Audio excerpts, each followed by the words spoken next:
غزہ میں نہتے فلسطینیوں کے خلاف اسرائیلی جارحیت پر سعودی عرب میدان میں آ گیا۔ سعودی عرب کے وزیر خارجہ شہزادہ فیصل بن فرحان کا کہنا ہے کہ غزہ کی جنگ نے تنازع فلسطین کے پرامن اور منصفانہ حل کو ناگزیر بنا دیا ہے۔ عرب میڈیا رپورٹ کے مطابق انہوں نے مسئلہ فلسطین کے حوالے سے مملکت سعودیہ کے اصولی موقف کا اعادہ کرتے ہوئے کہا کہ خود مختار فلسطینی ریاست کا قیام ہماری اولین ترجیحات میں شامل ہے۔ ہم موجودہ سیاسی افراتفری میں عالمی نظام کے قوانین کے نفاذ پر زور دیتے رہیں گے۔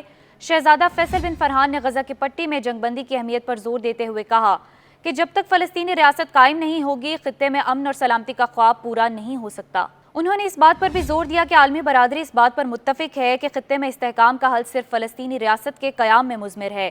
ادھر نہتے فلسطینیوں کے خلاف صہیونی جارحیت میں کمی نہ آ سکی۔ غزہ میں اسکول کے قریب پناہ گزین کیمپ پر اسرائیل کے فضائی حملے میں 29 فلسطینی شہید اور درجنوں زخمی ہو گئے۔ غزہ کی وزارت صحت کے مطابق اسرائیل کے جنگی طیاروں نے جنوبی غزہ میں خان یونس شہر کے مشرق میں اباسان الکبیرہ قصبے میں العودہ اسکول کے قریب قائم پناہ گزین کیمپ کو نشانہ بنایا۔ جاں بحق افراد میں بڑی تعداد خواتین اور بچوں کی ہے، جبکہ حملے میں 53 سے زائد افراد زخمی بھی ہوئے۔ فلسطین کی وزارت صحت کے مطابق زخمیوں میں متعدد افراد کی حالت تشویشناک ہے، جس کے باعث جاں بحق افراد کی تعداد میں اضافہ ہو سکتا ہے۔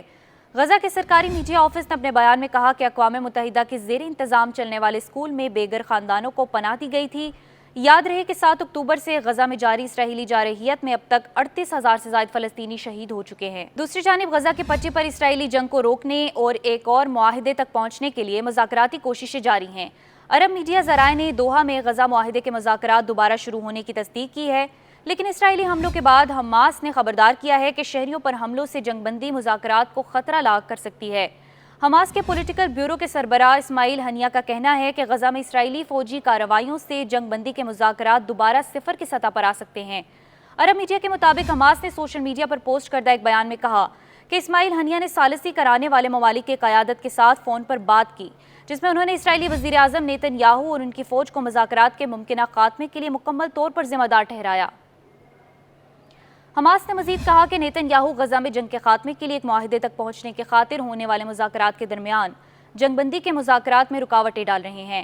بیان میں کہا گیا کہ حماس نے ثالث ممالک سے نیتن یاہو کی چالوں اور جرائم کو روکنے کے لیے مداخلت کرنے کا مطالبہ کیا۔ خیال رہے کہ نیتن یاہو نے اتوار کے روز کہا تھا کہ غزہ میں جنگ بندی کے کسی بھی معاہدے کے تحت اسرائیل کو جنگ کے اہداف حاصل ہونے تک جنگ جاری رکھنے کی اجازت ہونی چاہیے۔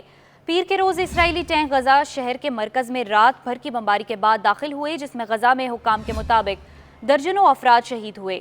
حماس نے کہا کہ وہ جنگ کو روکنے کے لیے معاہدے تک پہنچنے میں سہولت فراہم کرنے کی خاطر لچک اور مثبت سوچ کے ساتھ آگے بڑھ رہی ہے، مگر اسرائیلی وزیر اعظم نیتن یاہو مذاکرات میں مزید رکاوٹیں ڈال رہے ہیں اور غزہ میں کارروائیوں کو بڑھا رہے ہیں۔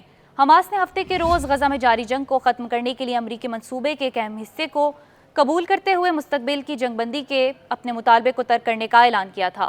ادھر برطانیہ کے نئے وزیر خارجہ ڈیوڈ لیمی نے بطور وزیر اپنے پہلے خطاب میں غزہ میں فوری جنگ بندی کی کوششوں کی حمایت کا اعلان کیا ہے۔ ڈیوڈ لیمی نے اپنی ابتدائی خطاب میں کہا ہے کہ ہم میں سے ہر کوئی جانتا ہے کہ وہ طبقات کس قدر اذیت سے گزر رہے ہیں جنہیں اسرائیل اور غزہ سے نکلنے کا منظرنامہ دیکھنا پڑ رہا ہے۔ انہوں نے کہا کہ اب ہماری ذمہ داری ہے کہ ہم انتھک انداز میں سفارتکاری کریں اور غزہ میں فوری جنگ بندی کی حمایت کریں۔